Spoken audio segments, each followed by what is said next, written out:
Bueno, vamos a desempacar esto. Imaginemos esta escena por un segundo. Es un martes por la mañana, un salón de clases normal. Y de repente, pues un libro de matemáticas sale volando por el aire. Un estudiante cruza los brazos, aprieta la mandíbula y simplemente se niega a hacer cualquier cosa. Sí. La típica imagen de lo que llamaríamos rebeldía escolar, ¿no? Exacto. Y la educación tradicional, basada en esta lógica superestructurada, donde el profesor transmite datos y el alumno los tiene que descargar, diría que ese niño necesita un castigo inmediato. Claro, mándalo a la dirección. Tal cual. Pero la neurobiología moderna nos dice algo completamente distinto. Ese niño no está siendo rebelde por puro capricho. Su corteza prefrontal acaba de ser literalmente secuestrada. Es un secuestro emocional. Y esa es la razón exacta por la cual intentar enseñar fracciones o reglas ortográficas a un cerebro que está en modo de supervivencia, pues es una pérdida de tiempo absoluta. O sea, el aula es un ecosistema emocional en tiempo real, mucho antes de ser un centro académico. Y para entender bien cómo funciona este ecosistema, hoy tenemos sobre la mesa fuentes fascinantes. Vamos a revisar estudios de neurobiología del aprendizaje, los textos fundacionales de Daniel Goleman sobre inteligencia emocional y hasta un metaanálisis masivo de la Universidad de Illinois. Es muchísimo material, pero súper valioso. Sí, totalmente. Y quiero mencionar que este análisis a fondo es una iniciativa muy especial, que nace de la Alianza Educativa de Círculo de Honor Psicoterapia. Está diseñada específicamente para capacitar y dar herramientas prácticas a quienes están en la primera línea, que son los educadores y profesores de colegios.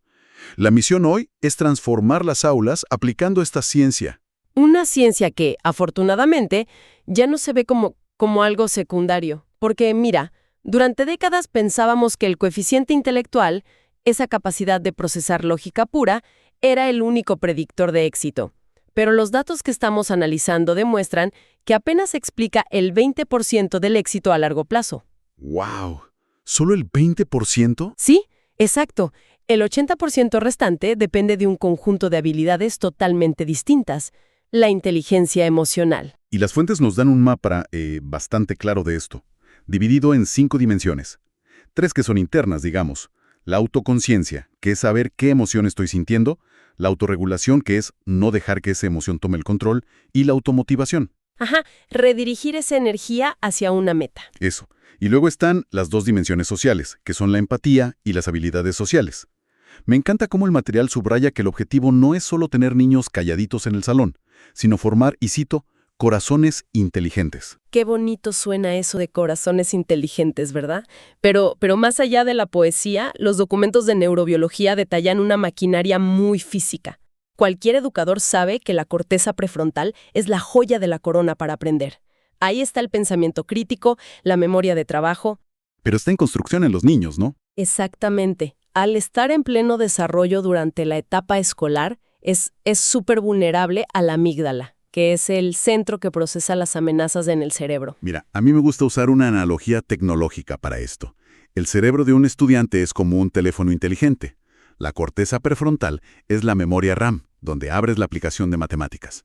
Pero la amígdala es como el sistema de notificaciones de emergencia. Me encanta esa comparación. Sí, porque si el estudiante tiene estrés constante, digamos, problemas en casa, ansiedad social o pánico a equivocarse, esas notificaciones de emergencia están corriendo en segundo plano todo el tiempo. Son aplicaciones pesadísimas. Y eventualmente, pues, la aplicación principal del aprendizaje se bloquea. Se congela por completo. Y lo fascinante aquí es que los estudios nos muestran el código fuente de ese bloqueo. Es pura química. Cuando el cerebro detecta amenazas, la amígdala inunda el sistema con cortisol. La famosa hormona del estrés. Exacto. Y el cortisol actúa como un malware que bloquea físicamente las conexiones en el hipocampo, que es donde guardamos los recuerdos. Así que el profesor puede estar explicando algo increíble, la información entra por los oídos, pero el cortisol no deja que se guarde en el disco duro. ¡Qué fuerte!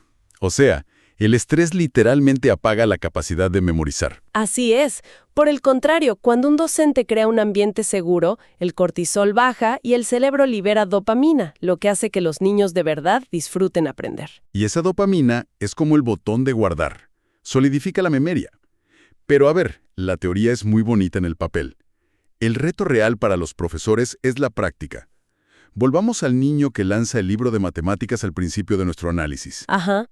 ¿Cómo hacemos la transición de un cerebro lleno de cortisol a uno lleno de dopamina en medio de un berrinche en el aula? Bueno, los estudios de caso nos dan respuestas muy pragmáticas. Hay un reporte específico sobre un niño llamado Carlos, de 9 años. Él tenía una frustración casi paralizante con las matemáticas. Su patrón era romper la hoja, molestar a los demás o simplemente no hablar. Y la respuesta típica sería, no sé, te quedas sin recreo hasta que termines los 20 problemas. Exacto. Lo cual, si pensamos en el cortisol, es como intentar apagar un incendio echándole gasolina. La amenaza de perder el recreo solo confirma el peligro para su amígdala. Su corteza prefrontal se bloquea aún más. Claro. Pero el profesor de Carlos usó una estrategia de automotivación llamada pequeñas victorias. En lugar de darle la hoja con 20 problemas, que era una montaña inalcanzable, se la dividió. Le dio una hoja con solo 3 problemas. Ah, o sea, visualmente su cerebro ya no lo vio como una amenaza. Tal cual. Fue un obstáculo manejable. Y lo clave es lo que pasó después de que resolvió esos 3. El profesor no le dijo simplemente, bueno, sigue. Celebró el logro intensamente. Validó el esfuerzo. Sí, y eso es hackear el circuito de recompensa. Esa validación le dio a Carlos un pico de dopamina. Al día siguiente fueron 4 problemas, luego 5, y en 6 semanas, fíjate, Carlos resolvía los 20 problemas originales sin estrés. ¡Wow!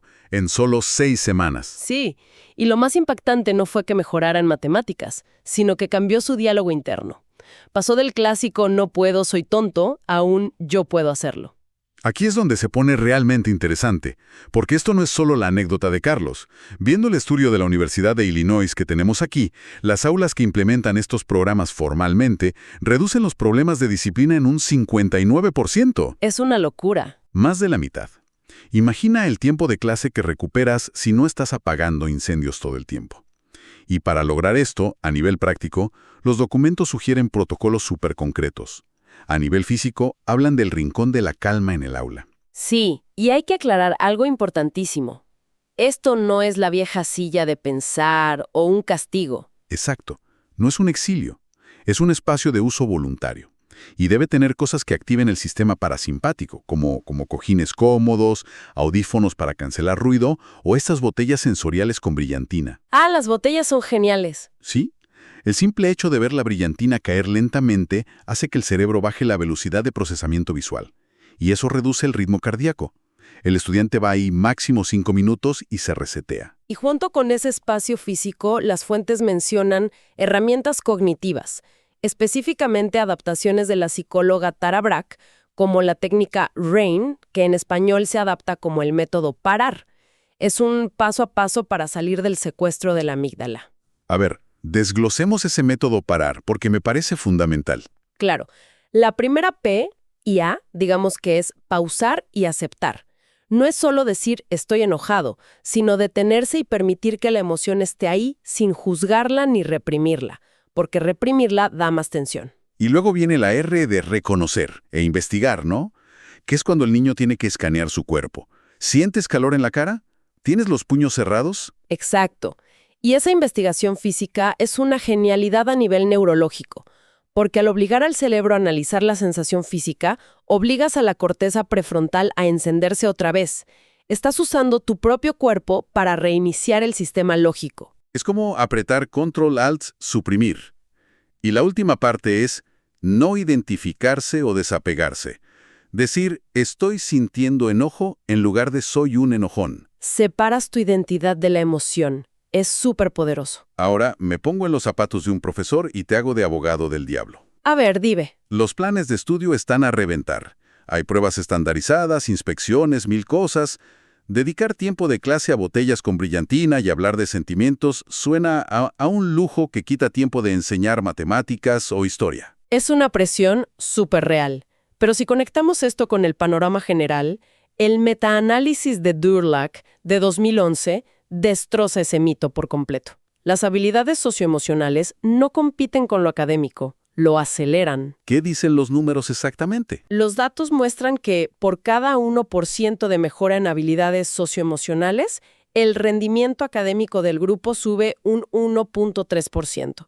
O sea, es una inversión con retorno directo. Hablaban de un aumento del 11% en las calificaciones promedio, ¿verdad? Así es, porque no estás perdiendo el tiempo enseñando a respirar, estás limpiando el malware del que hablabas antes.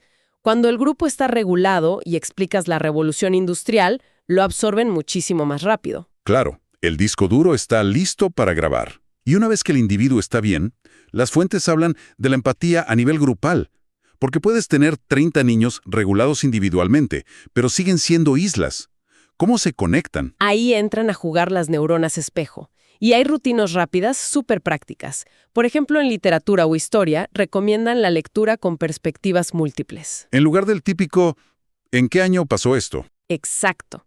El profesor pausa y pregunta, a ver, ¿qué creen que sintió el villano de la historia en este momento para tomar esa decisión? ¿Y dónde creen que lo sintió en el cuerpo? Son 3 minutos que fuerzan al cerebro a proyectarse en el estado emocional de otra persona. Y para resolver problemas en el aula también hay herramientas, los juegos de rol. Digamos que 2 estudiantes se pelean por unos marcadores. En vez de echarles el sermón, les pides que recreen el problema. Pero a la mitad de la recreación los haces cambiar de papel. El que quería el marcador ahora tiene que dar el argumento del otro. Asumir la postura física y verbal del compañero engaña al cerebro y lo hace simular el estado interno del otro. Sienten un eco de la frustración de su compañero. ¡Qué inteligente! Y para las transiciones, entre una clase y otra, que siempre son un caos, mencionan la respiración 5-5-5. Sí, es una pausa de 1 minuto. Todo el salón inhala en 5 segundos, retiene en 5 y exhala en 5. Esa cadencia específica estimula el nervio vago y activa el freno del sistema parasimpático. Limpia la pizarra mental para la siguiente materia. Y fíjate que hay una actividad más compleja que me pareció genial, que es el juego de la resolución de conflictos. Uy, sí, ese es clave. No es un juego de mesa, es como pasarles la responsabilidad. Divides al grupo y les das un caso, tipo alguien inventó un chisme de ti. Y el profe solo observa. Y tienen que seguir pasos estrictos, ¿no? Ajá. Primero definir el problema sin usar insultos ni adjetivos. Luego, dar al menos 3 soluciones. Evaluar los pros y contras de cada una en grupo y votar por la mejor. Esto pavimenta un camino neuronal para que cuando les pasen en el recreo, su cerebro no reaccione a lo loco, sino que evalúe opciones. Están entrenando la toma de decisiones bajo presión. Exactamente. Pero, a ver, toda esta teoría choca con un muro enorme en el sistema escolar tradicional. Todo se tiene que evaluar. ¿Cómo calificas esto? Es imposible usar un bolígrafo rojo y ponerle a un niño un 7/10 en empatía. O reprobarlo por estar triste, imagínate. Las fuentes son clarísimas en esto. La evaluación del crecimiento emocional nunca debe ser punitiva. No es para ponerle nota en el reporte escolar, es formativa, es para guiar. ¿Cómo se hace eso en el día a día? Con herramientas visuales súper sencillas. Una es el termómetro emocional. Es un gráfico grande en la pared con colores que van de la calma profunda, digamos azul, a la frustración intensa en rojo. Cuando los niños llegan, ponen una pinza con su nombre en el color que sienten. Ah, los obliga a hacer un escaneo rápido de cómo vienen desde casa. Exacto. Y para el profesor es un mapa de calor instantáneo. Si ves que 10 niños pusieron su pinza en el rojo, sabes que no puedes empezar el día con un examen sorpresa. Mejor empiezas con la respiración 5-5-5 y evitas un desastre. Claro, te anticipas al problema. Y también hablan del diario emocional ilustrado, que es para los últimos 10 minutos del día, ¿no? Sí, y me encanta porque funciona hasta para los más chiquitos. No tienen que escribir ensayos. Con colores y dibujos registran algo que pasó, dibujan la emoción, señalan en un muñequito donde la sintieron en el cuerpo y ponen una palabra de lo que pensaron. Y esto no es solo dibujar por dibujar. Esto es pura neuroplasticidad. Al conectar la imagen del evento con la sensación del cuerpo, estás construyendo puentes entre el hemisferio derecho, que es más emocional, y el izquierdo, que es el verbal y lógico. Con el tiempo el niño gana el vocabulario para decir estoy frustrado, antes de tener que voltear una mesa para demostrarlo. Es darle las palabras para su propia experiencia. Y el experto que citan dice que, al final, la mejor evaluación es la observación del profesor a lo largo del año. Sí, ver el contraste. Ese es el verdadero éxito. Que el niño que en marzo te gritaba si lo corregías, en octubre, ante la misma corrección, respire y te pida ir al rincón de la calma. Esa autonomía sobre su propio sistema nervioso vale más que cualquier nota. Qué gran punto. Y para ir cerrando este análisis, me gustaría hacer un pequeño resumen de lo que hemos visto. Entendimos la biología, esto de bajar el cortisol y subir la dopamina. Vimos lo de las pequeñas victorias con Carlos para cambiar su diálogo interno. Revisamos las técnicas directas, como el parar y el rincón de la calma. Y las rutinas grupales de empatía, más los diarios y termómetros para medir progreso sin usar calificaciones tradicionales. Y el impacto de esto a largo plazo es brutal. Los datos indican que estos programas bien implementados reducen el malestar clínico como ansiedad y depresión en un 24%. Es salud pública preventiva desde el salón de clases. Totalmente. Y me recuerda mucho a esa frase de Maya Angelou que está en nuestras fuentes. Ah, sí, es perfecta para esto. La gente olvidará lo que dijiste, olvidará lo que hiciste, pero nunca olvidará cómo les hiciste sentir. Y en la educación, cómo les hace sentir determina directamente si pueden o no aprender. Pero todo esto me lleva a un pensamiento final, algo más provocador para quienes nos escuchan. A ver, Si la regulación del cerebro del niño depende tanto de un entorno seguro y un adulto estructurado que los guíe, la pregunta recae sobre ese adulto. ¿Cómo están gestionando los educadores sus propias emociones antes de cruzar la puerta cada mañana? qué pregunta tan fuerte. Porque no puedes prestar calma si tu propia cuenta bancaria emocional está en números rojos. ¿Dónde está el rincón de la calma mental para los docentes? Es una pregunta estructural que deberíamos hacernos todos. No podemos exigirles a los profes que regulen a 30 niños si el sistema no los apoya a ellos primero. Un cierre perfecto para esta inmersión. Desde la Alianza Educativa de Círculo de Honor Psicoterapia, agradecemos muchísimo el tiempo para explorar esta ciencia. La invitación es súper clara. Tomen solo una herramienta, sea el termómetro, la respiración o las pequeñas victorias, e implementenla mañana mismo en sus aulas. Podría cambiar por completo la dinámica. Empiecen con algo pequeño. Exacto. Hasta nuestro próximo análisis a fondo.